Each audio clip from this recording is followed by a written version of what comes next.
as Cos Canino, and I'm the one of the founders of the Nigeria Entertainment Awards, that takes place in New York. And I think, until you told me about this, I didn't even know about it. I was in the UK, yeah, and I'm like, so when you told me, I was like really heartbroken. I'm like, you know what's going on?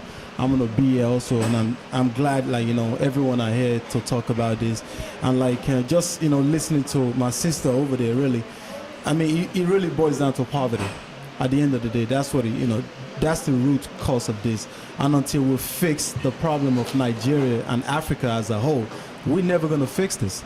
It's not just children being married off, it's women being physically abused, and like, their parents or their families can't do nothing because the husband is feeding up every single one of them, so they don't have a mouth. So, and with regards to children, I think what we can do eventually is, to shine lights on this, get like, the international, community involved also to help us, because obviously these guys that are doing this, they don't have the moral values to connect it that this is wrong. So to them, it's like, it's nothing, like, it's standard. We've been doing this, why change now? So obviously, it's a crime. You're a pedophile. Like, you should be in prison. You should be locked up. And as a man myself, I have a daughter also, like 3 years old. So I can't imagine somebody trying to marry her 10 years from now. So it's real sickening. So to move forward, I think outside of this, forum we're having right now, the next discussion should be really, how do we prevent this? How do we gather more people together? How do we, shine light on this so that we can get signatures in place, if people can rally, and it's a revolution. You know what I mean? And my sister said it, until Africans, we're willing to die for what we believe in, nothing is going to change. That's what it boils down to. We have to sacrifice. So, and whatever the union is, let's do it. Let's, like as a promoter, we got people, like we can get people together, organize, coalition, and whatever is needed from our hand, we can shine light on it to the biggest platform that we have access to. Thank you.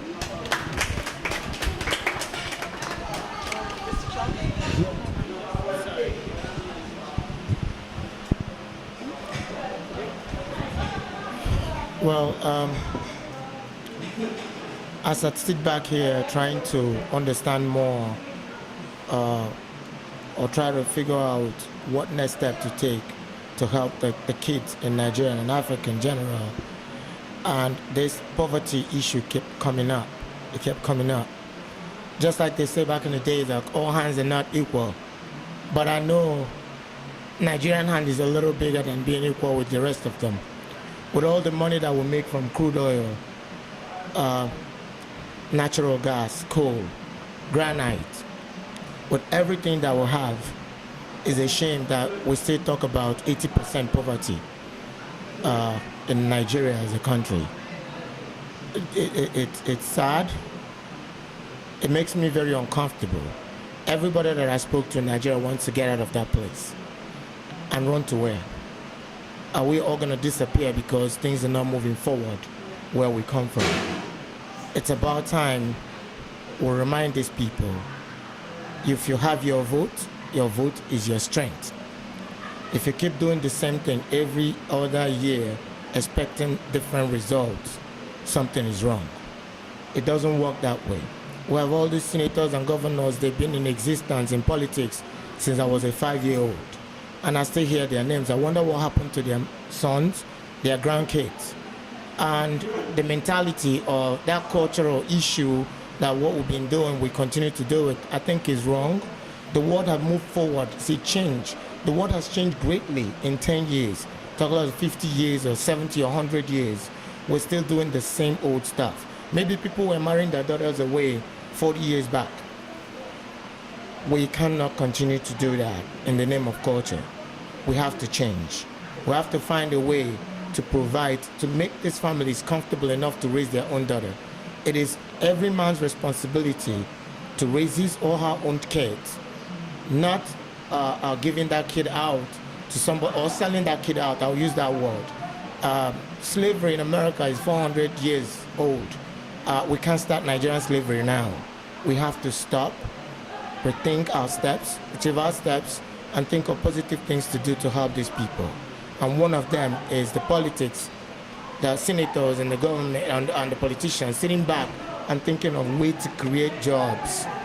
They have to create jobs. When I was a kid, you come to America with HND, it becomes a bachelor's degree. Now the entire Nigeria is going to Ghana to study. Wonder what happened to our universities. I used to go across my street, across my school when I was in college. I used to go from my dormitory across the street to down my sister in France with 20 or 30 kobo. You don't find no pay funds anywhere anymore. I remember back in the days, we have all these slow beans that we have in New York now, picking up garbage everywhere in Imo State. We don't have them anymore. We used to have NITA. Even the banks don't have a landline. Hospitals, there's no landline.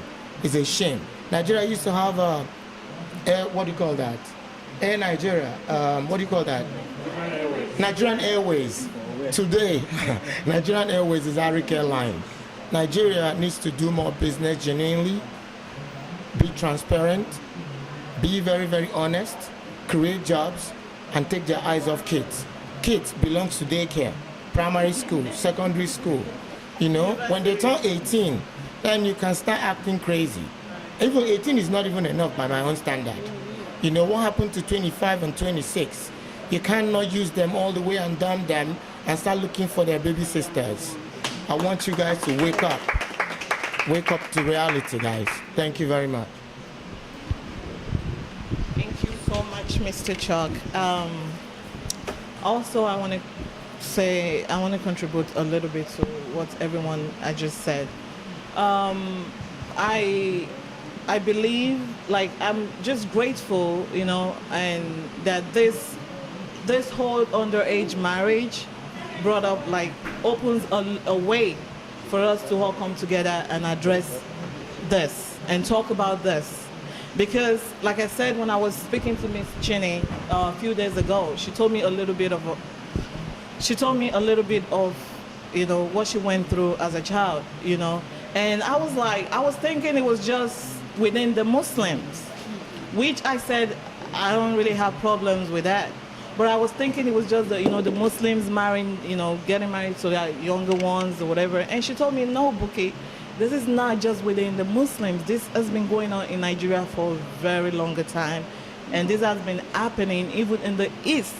So I believe, and again, from what I read, from what I was, like, you know, reading online, and some people are like, oh, we just, the media are taking this out of proportion. The media are taking it to another. It's not really what is going on with this law. It's actually something else. You know, even if this is true or this is not true, you know, I think it opens the door to this topic, because from what Ms. Chinny said and other people that I've spoken to, they said it's been going on in Nigeria, in the east side, in the north, within the Muslims. You know, so I'm just using this medium to you know, to plead, beg, whatever it is you guys want to call it, that we can just please look into this. Like I said before, we are the parents. Let's protect our children. They cannot fight for their rights. They cannot say anything. They're just little kids. Even from the poverty, from what we're saying, the family, the poor, this and that, I think that it's the right of the government. That's why we have leaders. That's why we have you guys where you are right now, to protect the citizens, to speak for us, to create a right, to create a law that will protect the citizen of Nigeria. So if there's anything thought that is going on in Nigeria right now, you people should be able to address it. Our president should be able to address it. The governor of each state should be able to talk about it. The first ladies of each state, not just Mrs. Jonathan. What about each and, you know, the first ladies as the governor's wives, the female senators? This is something that we all have to talk about.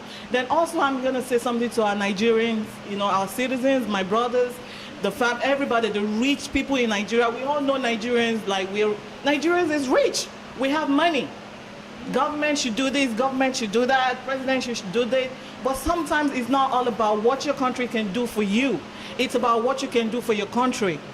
Right now in Africa, in Nigeria, we know the government don't really care. It's all, the money is all in the same circle. It's either you're poor or you're rich.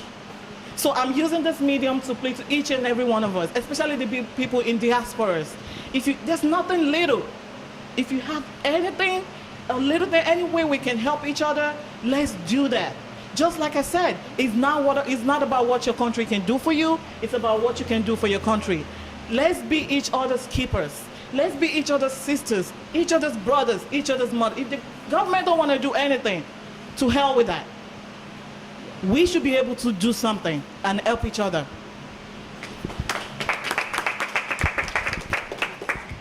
I just wanted to touch briefly on something that you said. On more than one occasion, you did mention Muslim. And one thing I need to say is that people need to be educated on something. And I'm not talking about going into school and sit with a pen and pencil, but to become aware.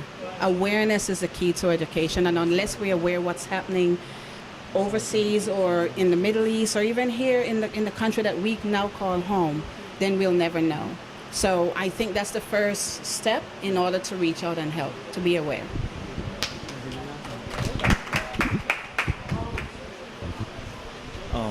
What I want to say is, seriously, Nigeria is facing like every problem in this world. Like, we can't even count them. They are just numerous. So this is not even something we're supposed to be talking about. But now, everybody has spoken well. What I want to say is, it's time to let's get down and do something. Like, as we are here right now, anything we think we can do to get down there to that Nigeria, we can talk and talk. Most people don't even watch. If they watch those guys, I'm sure they will just kick the thing away because they don't care.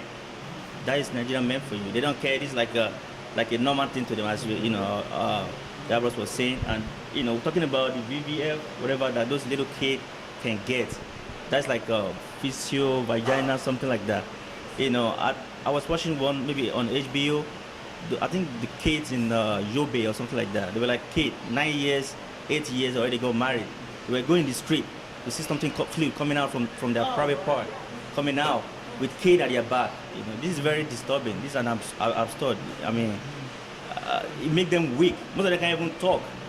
And this old man will go out, we come back and sleep with them over and over and over.